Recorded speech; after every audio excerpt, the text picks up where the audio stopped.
Yeah, pretty solid effort, I thought, for the most part tonight. Great start to the game outside those first couple minutes, but then we settled in quickly, and turnovers were high in the first quarter. So we got out and got some easy buckets early, played in transition. I thought our pressure dictated a lot in that first quarter, which we wanted it to. We wanted to come out, kind of punch first. Not, everybody told us all week and talked about the Penn State win, and we wanted to make sure that, we were a little bit better than that, and needed to come out and kind of prove it, so to speak, that we had a mature team, and I thought we really did that. So phenomenal first quarter from both ends.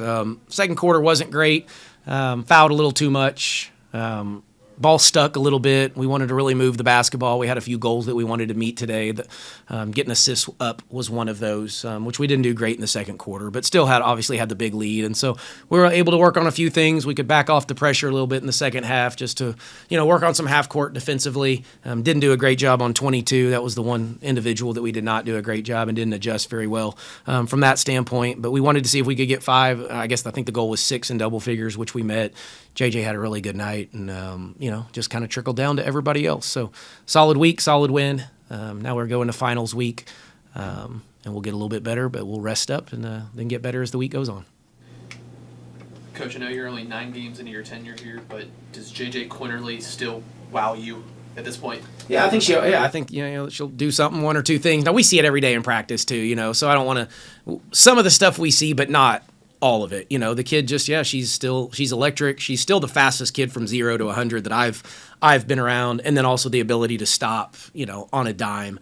But she literally, like tonight, she can do it all, when she wants to. She can score it at a crazy high level, but she can assist. Those numbers had been down, so that maybe was what I was the most pleased with her was the assists, because she's not even 1-to-1 right now, assist to turnover ratio, and she's certainly capable of being there. She can rebound it because of her athleticism, and then we all know she's a little thief, and will get some steals this year, and she has a goal to be the all-time steals leader here, and she was pretty complete tonight. But yeah, there's moments where you're glad she's on your team, and it's not coaching, it's just a kid playing.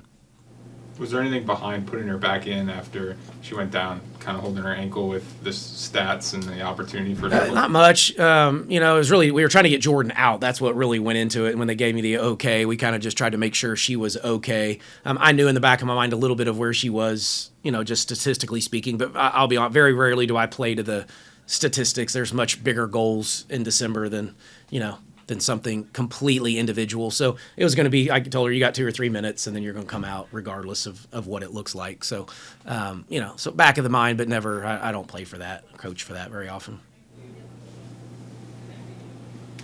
Rankings, come out every Monday. Do you believe that this is one of the top 25 teams in the country? Yeah, I would like to think so for sure. It will be interesting to see, kind of where they gauge us and judge us. Penn State's a quality team that's played everybody close. I think they had a close one today with Ohio State, so who's a top 10 team in the country. So I think that, the efficiency in which we're playing, a couple of the wins, but in particular the Penn State win. I mean, it'll be close, but I certainly think we will. And if not, we're going to keep winning and keep getting noticed nationally and the start that we're having. And I think if we're not there this week, we will be in the next one.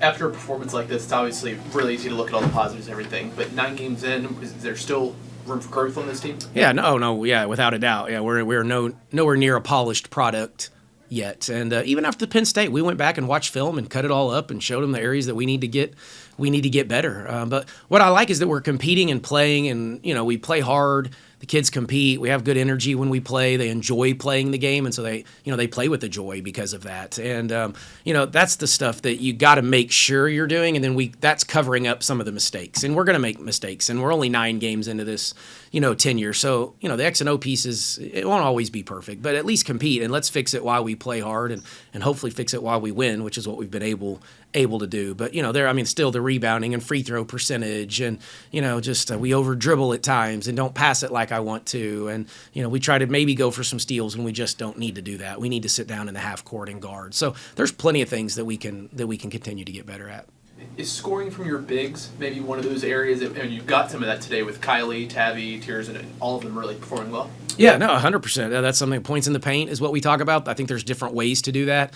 Early in the year, though, we weren't throwing it to the post, and we weren't trusting that from the guard. And so that's something that has changed over the last probably 4 or 5 games that we really are being cognizant of getting those touches through the post play. And, that may not even mean they score, but typically when you get a post touch, everybody looks at it, all the eyes go to it, and then you can do some stuff around it. We got tears on a couple of those cuts, even with Donnell passing to tears on some of those actions. So that's the kind of stuff we were trying to work on a little bit that we were able to get to in this game. Coach, when you were talking about JJ's, the assist numbers, obviously Jordan's assist numbers have been really good this year, so I mean, obviously I kind of know why it's important to have another guard there, but to get JJ's assist numbers up, I mean, why, the focus there when, Jordan obviously. Well, I mean, a lot of it is because JJ's going to get so much attention, right? And so instead of always trying to score through 3 people, maybe even 4, because there's going to be a lot of attention on JJ is trusting the rest of your team and move the basketball. And it's really, we just always talk about making the right play, right? So put the ball in your best player's hands and then trust that they'll make the right play. We didn't say score. We didn't say you had to shoot it. We didn't say lay up mid-range 3. We just said make the right basketball play. Now, as coaches, it's our job to put them in the position and put the players around them and make sure they feel comfortable. So to answer some of your questions, that's coming, and we're starting to feel a little more comfortable. The more we practice, the more we get to play, the more reps we get with each other, we're going to feel more and more comfortable. So hopefully that was a part of it tonight with JJ, but she's a capable passer for sure, and so it was nice to see her get it moving. In terms of making the right play, when you evaluate these game films, from a team-wide aspect, are you seeing a majority of, from the entire team, making those right plays? Yeah, they want to play the right way. Now, we're missing some of those plays, but that's okay. As long as you're willing and accepting of the, an understanding of what we're trying to do and the way we're trying to play, then we can work through that. It's early on when we're over-dribbling and head goes down and we're missing, wide-open people. That's not us. And so when we see stuff like that, that's where the frustration from me probably comes in. And so that's what we've got to kind of pick apart. But the ball moves faster than the dribble. And so we want to make sure we really understand that concept. And there's times to dribble, but the ball can help you create long closeouts. And then when you get a long closeout, now you've got options. You can shoot it or you get the long closeout. That's when we want people to put the ball on the floor, and we want to trust the post players through the pass. So stuff that we talk about, and we're getting better at it. When you win a game this convincingly, do you put it to bed? Do you look at that film? Do you teach that film? What's the protocol there? Yeah, no, we'll watch it. Yeah, I think after every game. We're going to get better from every game, win or lose, or regardless of the score. Now, there's times we just watch a game, as the flow. So we may just watch the whole game. We may watch quarters. This one we probably would clip up a little bit more and just show them, what we want them to see. Some good, some bad, some probably in the middle. But, yeah, we'll probably clip it up. We're off tomorrow, but then we'll get back at it Tuesday morning, and we'll have some film for them. What do you say, if anything, to a shooter like Lauren, who obviously kind of had an off night, 0-7 from 3? Do you say anything to her about, staying confident, or do you not have to? Not much. That kid's pretty confident. She can go for 7, and then behind it, the odds say she'll get it back. These games are sometimes hard for kids like Lauren because you're so open, and you're not used to being that open. And so you start to question, like, do I take this? Do I keep taking these? And, if they were coming out of good offense, we want her to keep shooting them. If you're taking them out of bad offense, then the basketball karma is just that it may not go in.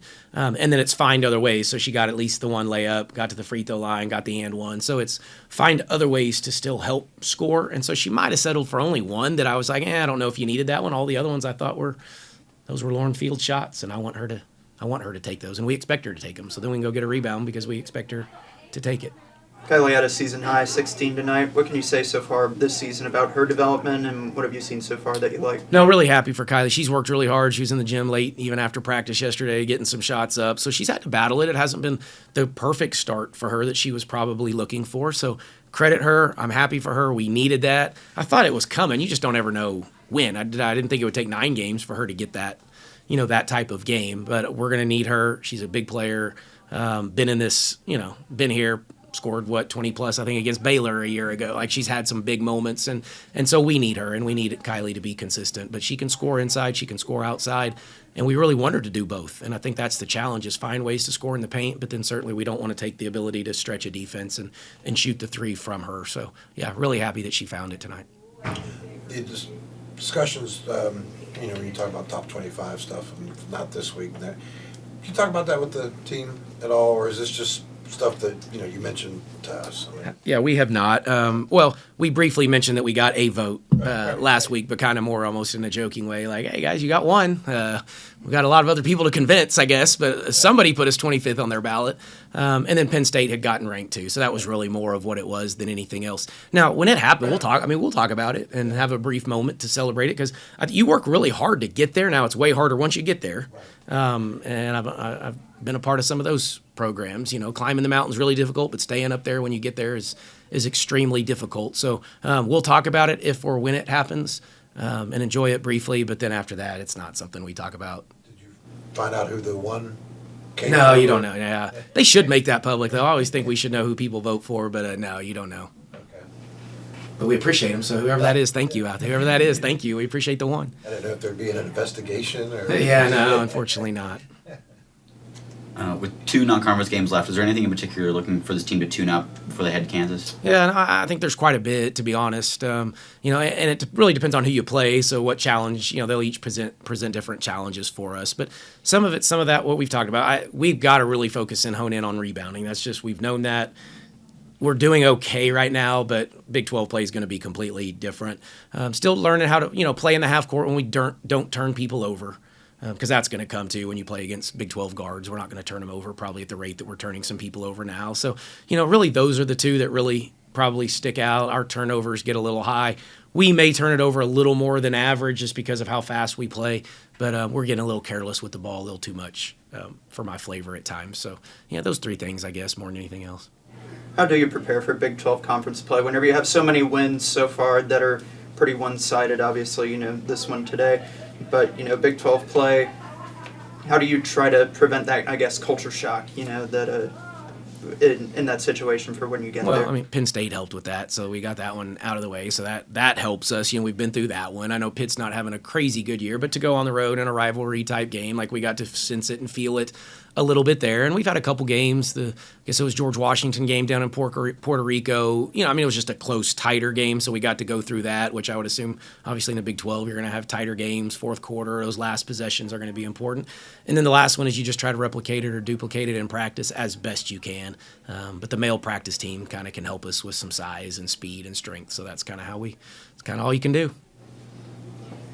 Any more questions for Coach? Thanks, everybody. Appreciate it.